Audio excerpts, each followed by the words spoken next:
সেই বিবাহটা বরকত শূন্য থাকবে, এখানে শান্তি প্রতিষ্ঠা করার কোনো সুযোগ নেই, অশান্তি লেগেই থাকবে। কি বলেন? দিন যার মধ্যে নাই, অশান্তি সৃষ্টি হয় তাদের মধ্যে। কি বলেন, ঠিক না? আমার মুসলমান ভাইরা, নবীজি বলেন, নবীজি সাল্লাল্লাহু আলাইহি সাল্লাম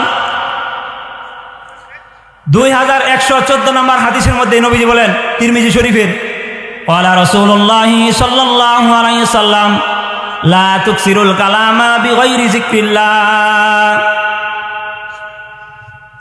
যে তোমরা এত বেশি কথা কইও না, এত বেশি কথা তোমরা বলিও না, বিগাইরি যিকরিল্লাহ, আল্লাহ তাআলার জিকির ছাড়া, আল্লাহর স্মরণ ছাড়া অতিরিক্ত কথা বলিও না। অতিরিক্ত কথা বললেই কিয়ামতের কঠিন ময়দানে পাকড়াও হতে হবে। ফাইন্না কাসরাতাল কালাম বিগাইরি যিকরিল্লাহ কাসরাতুল কলব, বেশি কথা বললে অন্তরের মধ্যে কঠোরতা সৃষ্টি হয়ে যায়। কি বলেন? কথা ঠিক না? দেখবেন যে বেশি কথা বলে মানুষ তাকে পছন্দ করে না। আল্লাহ বলেন, তোমরা পছন্দ করো না, আমিও পছন্দ করি না। নবীজি সাল্লাল্লাহু আলাইহি সাল্লাম ইবনে মাজার 49 নম্বর হাদিসের মধ্যে নবীজি বলেন, আন হুযায়ফা রাদিয়াল্লাহু তাআলা আনহু قال قال رسول الله صلى الله عليه وسلم لا يقبل الله لصاحب بدعة صوما ولا صلاة ولا صدقة ولا حاجا, যে বেদাতি ব্যক্তির নামাজ, রোজা, হজ, যাকাত কোন ইবাদতই তার জন্য কবুল হবে না। জোরে বলেন নাউজুবিল্লাহ। সহিহ তারগিব ওয়া তারহিব নামক কিতাবের 54 নম্বর হাদিসের মধ্যে নবীজি বলেন, ইন্নাল্লাহ হাজাবাত তাওবাতা আন কুল্লি সাহিবি বিদআতিন হাত্তা ইয়াদা বিদআতিহি, যে বেদাতি ব্যক্তির মাঝে আর তওবার মধ্যে আল্লাহ পাক রব্বুল আলামিন একটা প্রতিবন্ধকতা সৃষ্টি করে দেয়, যে এই প্রতিবন্ধকতার কারণে তার তওবা কবুল হয় না, তার তওবা মুখ থেকে আসে না, জবান বন্ধ হয়ে যায়। হাত্তা ইয়াদা বিদআতিহি, যতক্ষণ পর্যন্ত সে কি না করে, এই বেদাত থেকে সে ফিরে না আসে। বেদাত কঠিন একটা বিষয়, সেই বেদাত থেকে আমাদের ফিরে আসতে হবে। কি বলেন? আল্লাহ তাআলা আমাদের সকলকে সেই বেদাত থেকে ফিরে আসার তৌফিক দান করুন। সকলে বলুন আমিন। কারণ বেদাত যে ব্যক্তি করে আল্লাহ তাআলা তার প্রতি অসন্তুষ্ট, রাসূল সাল্লাল্লাহু আলাইহি সাল্লাম তার প্রতি অসন্তুষ্ট। 28 নম্বর পারা 5 নম্বর পৃষ্ঠা সূরাতুল হাশরের 7 নম্বর আয়াতে আল্লাহ তাআলা বলেন, মা আতাকুমুর রাসূলু ফাখুযু ওয়া মা নাহাকুম আনহু ফান্তাহু। আল্লাহ তাআলা বলেন, শুনো, রাসূল সাল্লাল্লাহু আলাইহি সাল্লাম তোমাদেরকে যে আদেশ করেন সেই আদেশ মেনে চলো, আর যা থেকে তোমাদেরকে নিষেধ করেন তা থেকে তোমরা বিরত থাকো। সহিহ বুখারী শরীফের 651 নম্বর হাদিসের মধ্যে নবীজি বলেন, আন আবি হুরায়রা রাদিয়াল্লাহু তাআলা আনহু قال قال رسول الله صلى الله عليه وسلم سبعة يظلهم الله في ظله يوم لا ظل إلا ظله إمام عادل। নবীজি সাল্লাল্লাহু আলাইহি সাল্লাম বলেন, 7 শ্রেণীর লোককে আল্লাহ তাআলা কিয়ামতের কঠিন ময়দানে আল্লাহর আরশের ছায়ার নিচে আল্লাহ জায়গা করে দিবে। জোরে কোন সুবহানাল্লাহ। কোন সময়? যখন আল্লাহর ছায়া ছাড়া কোনো ছায়া থাকবে না। মা সন্তানকে চিনবে না, স্ত্রী স্বামীকে চিনবে না, বাবা সন্তানকে চিনবে না, সন্তান বাবাকে চিনবে না, প্রত্যেকের থেকে পলায়ন করতে শুরু করবে। কি বলেন? দুনিয়াতেই সমস্যায় পড়লে বাবা পরিচয় দেয় না সন্তানের, সন্তান পরিচয় দেয় না বাবার। নবীজি বলেন, ওই সময় যখন হাহাকার শুরু হয়ে যাবে, প্রত্যেকেই কান্নাকাটি করবে, কোথায় যাব। কিন্তু একটা আরশের ছায়া দেখা যাবে, সকলেই দৌড়াদৌড়ি করবে এখানে যাওয়ার জন্য। আল্লাহ বলেন, 7 শ্রেণীর লোকদের জন্য এই ছায়া আমি আল্লাহ তাআলা তৈরি করে রেখেছি। এখানে 7 প্রকার লোককে আল্লাহ তাআলা জায়গা দিবেন। 1 নাম্বার হলো ইমামুন আদিলুন, ন্যায়পরায়ণ বাদশা। 2 নাম্বার হলো ওয়াশাবুন নাশা ফি ইবাদাতি রাব্বিহি। 2 নাম্বার হলো ওই যুবক, যেই যুবক তার যৌবন থাকাকালীন আল্লাহ পাক রব্বুল আলামিনের ইবাদতের মধ্যে তার যৌবনটা কাটায় দিয়েছে। যেরকম সুবহানাল্লাহ। যুবক ভাই যারা আছে ইনশাআল্লাহ ইবাদত করতে রাজি আছি না? কি বলেন?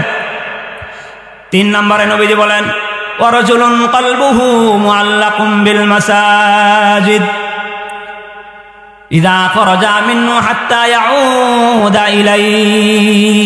বুখারী শরীফের 651 নম্বর হাদিসের মধ্যে নবীজি বলেন 3 নম্বর যেই ব্যক্তিকে আল্লাহ তাআলা জায়গা করে দিবেন আল্লাহর আরশের ছায়ার নিচে, সেই ব্যক্তিটা হলো মসজিদের সাথে ওয়ারাজুলুন কলবুহু মুআল্লাকুম বিল মাসাজিদ, যার সম্পর্কটা মসজিদের সাথে হয়ে গেছে। আসরের নামাজ পড়ার পরে সে বাড়িতে চলে গেল, জমিনে চলে গেল, কিন্তু তার অন্তরটা মসজিদের সাথে ঝুলন্ত।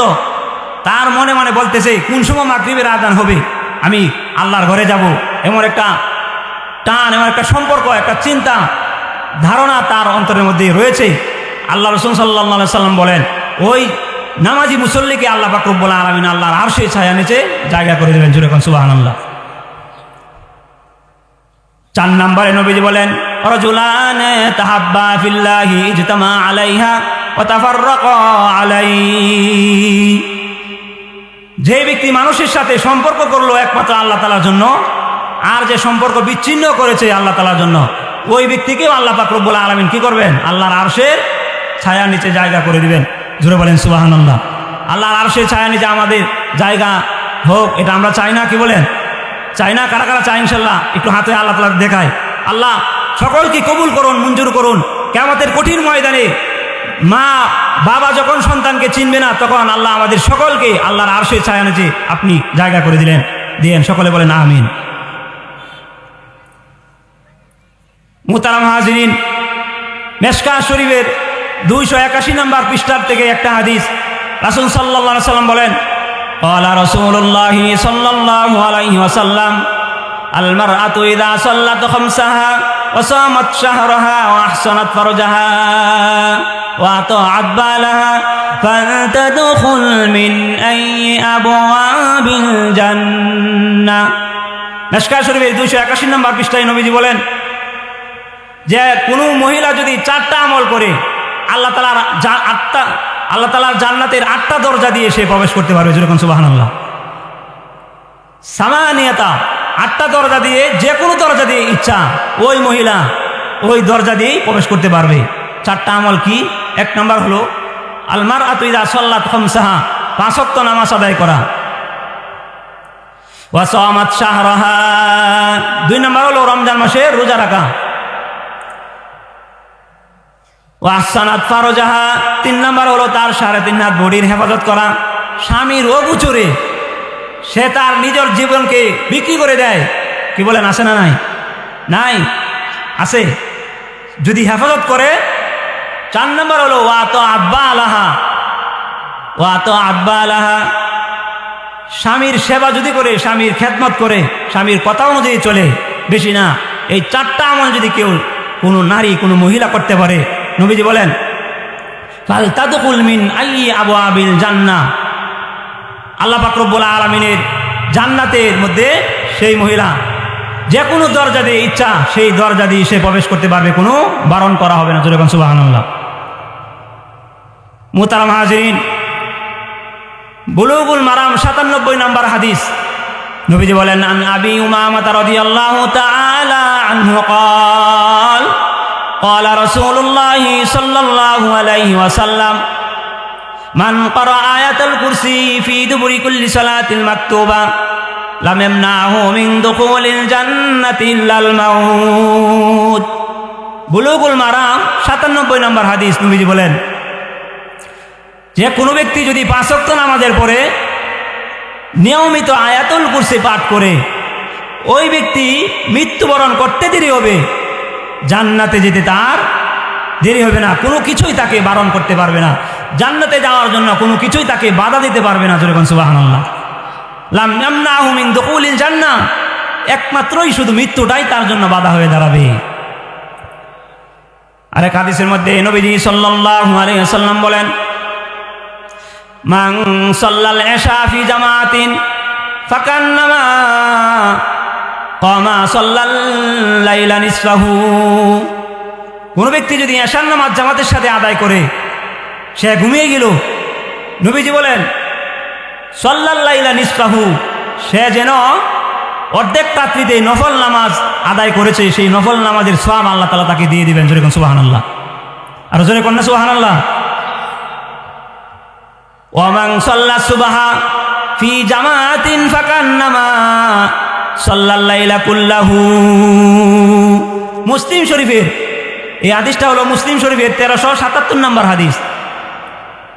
নবীজি সাল্লাল্লাহু আলাইহি সাল্লাম বলেন, যে ব্যক্তি এশার নামাজ জামাতের সাথে আদায় করেছে, ফজরের নামাজটাও সে জামাতের সাথে আদায় করলো, রাসূল সাল্লাল্লাহু আলাইহি ওয়াসাল্লাম বলেন সে যেন সারা রাত্র নফল নামাজ আদায় করলো। যেরকম সুবহানাল্লাহ। দেখেন আমার নবী আমাদের জন্য কত দয়ামায়া, কত অফার আমাদের জন্য রেখে গেছেন। আমার মুসলমান ভাইয়ারা, 9 নম্বর পারা 19 নম্বর পৃষ্ঠা সূরা আনফালের 33 নম্বর আয়াতে আল্লাহ বলেন, ওমা কানাল্লাহু লিউআযযিবাহুম ওয়া আনতা ফীহিম। ওগো নবীজি, আপনি আপনার উম্মতের যেই জায়গার মধ্যে থাকেন ওই জায়গার মধ্যে আমি আযাব দিব না। জোরে কোন সুবহানাল্লাহ। ওমা কানাল্লাহু লিউআযযিবাহুম ওয়া আনতা ফীহিম, আপনি যেই জায়গার মধ্যে থাকবেন ওই জায়গাতে আমি আযাব গজব দিব না। এটা আমার কথা নয়, সূরা আনফালের 33 নম্বর আয়াত। আজকে এই অফার আমরা হারিয়ে ফেলেছি। নবীজি আছে? কি বলেন? নবীজি আছে? নাই, নবীজি দুনিয়ার মাটিতে নাই। আল্লাহ বলেন নবী নাই, ঠিক আছে, কিন্তু তোমাদেরকে আরেকটা অফার দিয়ে গেলাম, এটা কখনো বলবা না। ওমা কানাল্লাহু